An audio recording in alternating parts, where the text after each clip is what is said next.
This is Bones, and all night long he is going to be driving around DC trying to pull people in from the cold. We're going to tag along with him and show you what this job is like. Your news starts now.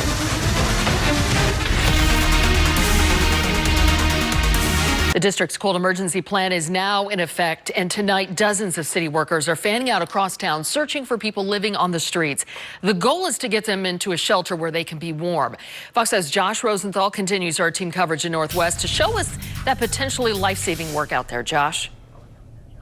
Yeah, Sarah, these incredible people are out there right now essentially doing this, driving around all night long in this bone-chilling cold, hoping to help the city's homeless make it through the night.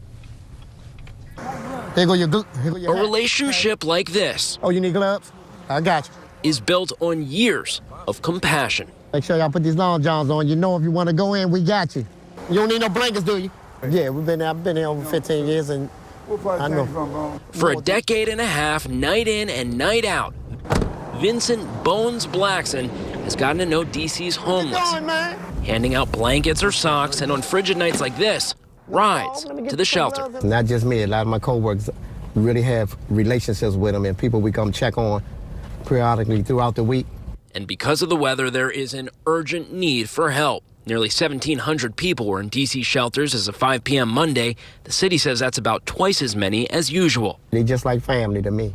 It's a statement Bones doesn't make lightly. His dad actually had the same exact job before him.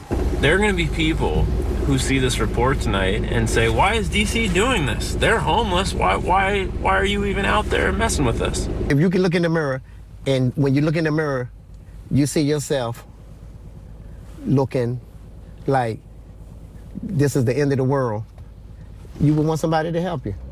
You would want somebody to reach out to you. Why not reach out to them?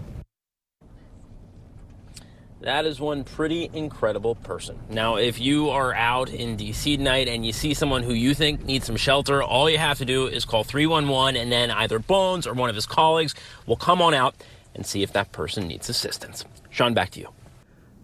Our job, it entails covering the Washington, D.C. area for the homeless, taking care of the homeless, maintaining and making sure that our homeless population, which I call them our homeless family, is taken care of and that we don't lose nobody. We might get a call saying there's a gentleman or female laying on the ground, laying on the sidewalk, laying in the park. So what we do is we dispatch the call out to the driver that's closest to that area. The driver will entail, get out his vehicle, go check on the person, make sure they're all right. And during the summertime, you know, we have water, socks, and stuff like that, and then we have day centers that they can actually go to. Sometimes they may not want to go, but what we do is we're noted on our manifest and make sure that every shift cover this person that don't want to go in. So a typical day could be 10 runs up to 110 runs. So it just varies.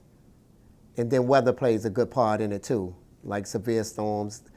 You know, when it's heat index 110, like it was the past week, we've been doing a lot of running around, making sure everybody okay, trying to get them into the shelters and the cooling centers. And in the wintertime, we have hats, scarves, gloves, blankets, and we come and patrol the whole city because we have homeless, even with that detrimental weather, that won't go in. So we still have to be out there 24 hours. We open 24 hours then.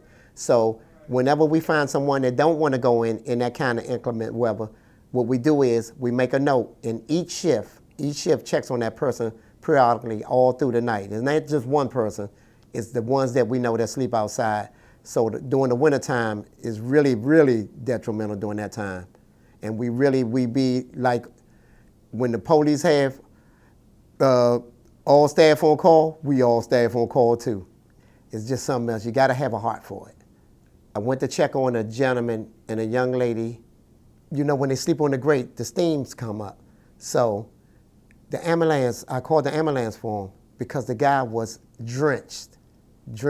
So I waited for the ambulance, and then the female that was staying with him, her clothes was drenched. So what I did, I took off my own hoodie and my jacket I had on, and I had on my regular UPO shirt. So I just wore that back to base, and I gave them whatever clothes I had, you know, so they could be comfortable. So whenever they left, they'd have something warm to wear on. That was one of my most memorable days. Yeah. You try to figure out what would you want somebody to do for you if you was in a reverse role. You know what I'm saying? And that's what the man in the mirror or woman in the mirror is. It's reversing the role and putting yourself in a homeless situation. So how would you want somebody to treat you? It's just mutual respect. The homeless are humans. And that's my one thing I want everybody to understand. Homeless folks are human folks too.